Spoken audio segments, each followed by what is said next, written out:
हिमाचल और गुजरात में चुनाव चल रहा है। हिमाचल के चुनाव प्रचार में बीजेपी के तमाम वरिष्ठ नेता चुनाव प्रचार कर रहे हैं। अभी चंबा से चुनाव प्रचार करके लौट रहे केंद्रीय मंत्री नितिन गडकरी जी हमारे साथ हैं। नितिन जी, ईटीवी भारत में आपका स्वागत है।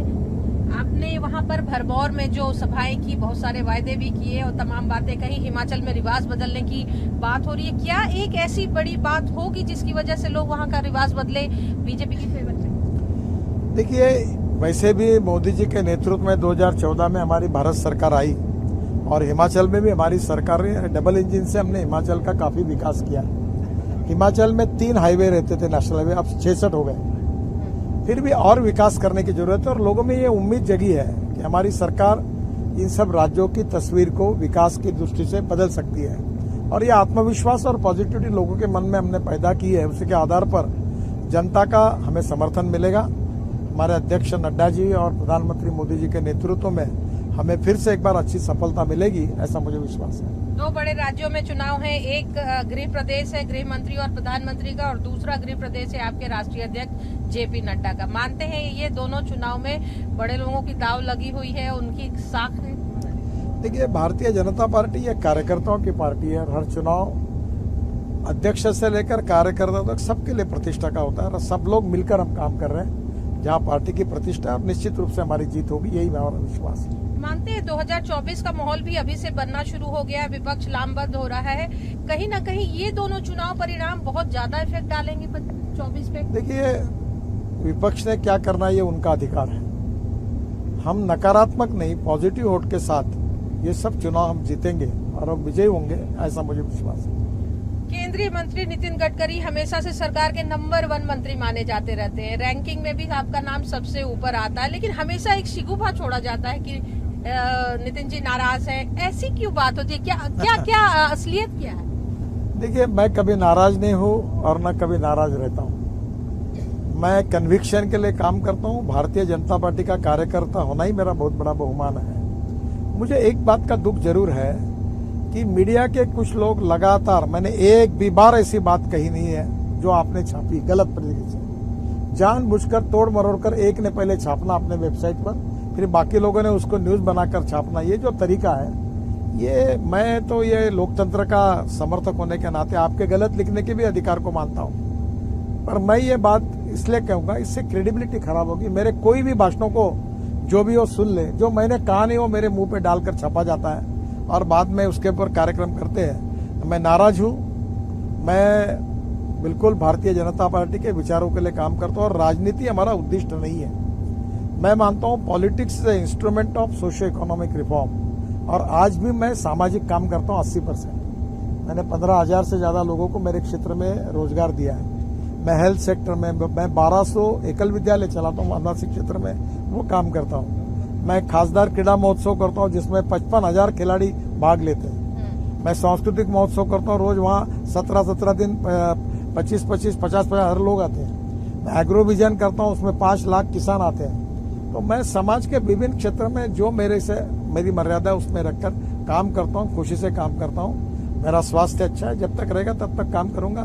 जनता का आशीर्वाद होगा, पार्टी कहेगी, और इसलिए मैंने कभी जीवन में न मैं कभी नाराज हूं न मैं नाराज हूं। जब मैं बोलता हूं वो साफ बोलता हूं, तो कभी कभी इसके पीछे ना मैं किसी को कहा, मैं मीडिया को, तो तुमको किसी के ऊपर टीका टिप्पणी करनी है और तुम्हारे में हिम्मत नहीं तो अपने नाम पर करो ना, मेरे नाम का उपयोग करके क्यों लिखते हो?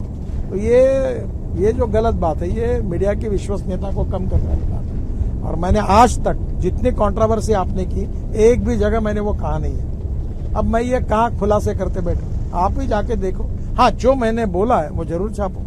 तो ये मुझे उसमें कोई नाराजी नहीं, मैं किसी पर नाराज भी नहीं हूँ। मैं पार्टी का काम करता हूँ, मस्ती में रहता हूँ, खुशी से रहता हूँ। मुझे किसी बात की किसी के प्रति ना तकरार है ना कोई नाराजी है। नितिन जी, आपका आकलन सीटों को लेकर हमेशा काफी सटीक माना जाता रहा है। अभी अगर देखा जाए तो एक तीसरी पार्टी का भी प्रादुर्भाव हो रहा है, चाहे गुजरात की बात कर ले या कुछ न कुछ हिमाचल में है, बहुत ज्यादा तो नहीं। क्या आम आदमी पार्टी को कहाँ देखते हैं गुजरात और हिमाचल में? देखिए, मैं अपने पार्टी को देखता हूँ और हिंदुस्तान की राजनीति 2 पार्टियों में पोलराइज होती है। चुनाव के पहले तीसरी चौथी पार्टी का बोलबाला चलता है और चुनाव के नतीजों के बाद सही बात लोगों को पता चल जाती है। मुझे लगता है किसी को भी, हर व्यक्ति को, हर पार्टी को और नेता को अधिकार है, आजमा ले। कर ले मेहनत जितनी करनी है, जो निर्णय होगा वो जनता की अदालत में होगा, उसको लोकतंत्र में हम स्वीकार करेंगे। कांग्रेस कह रही है कि आम आदमी पार्टी बी टीम है भारतीय जनता पार्टी की। उनको जाके पूछे कि आपने ऐसा क्यों कहा। मैं ऐसे विवादों में पड़ता नहीं। मैं एक बात पे विश्वास, अपनी पॉजिटिव बात कहो, अपना काम कहो और लोगों को कहो कि ये करने के लिए हमें सपोर्ट करो।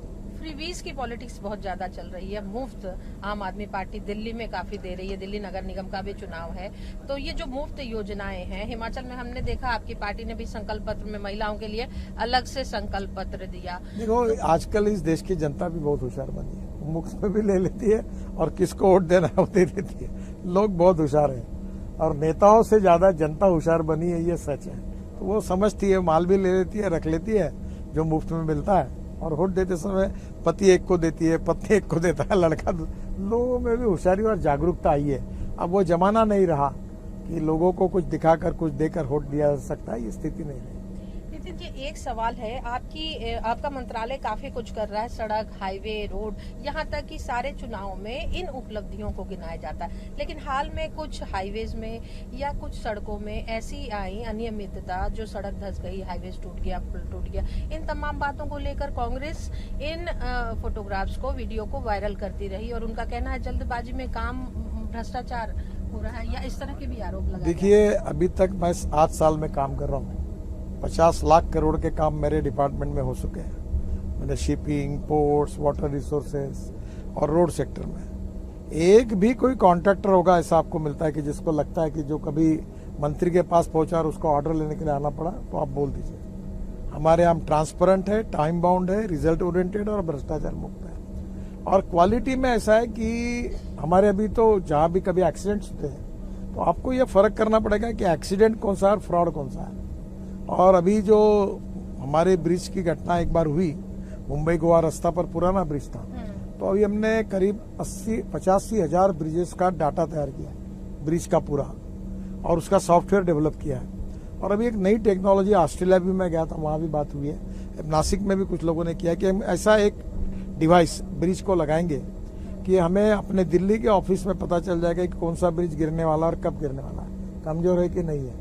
और ये सुविधाएं हम राज्य सरकार, महानगर पालिका, नगर पालिका पूरे देश को दे देंगे, ताकि इस रिकॉर्ड के साथ हम ये निश्चित कर सके कि कोई ब्रिज ना गिरे और किसी की जान न जाए।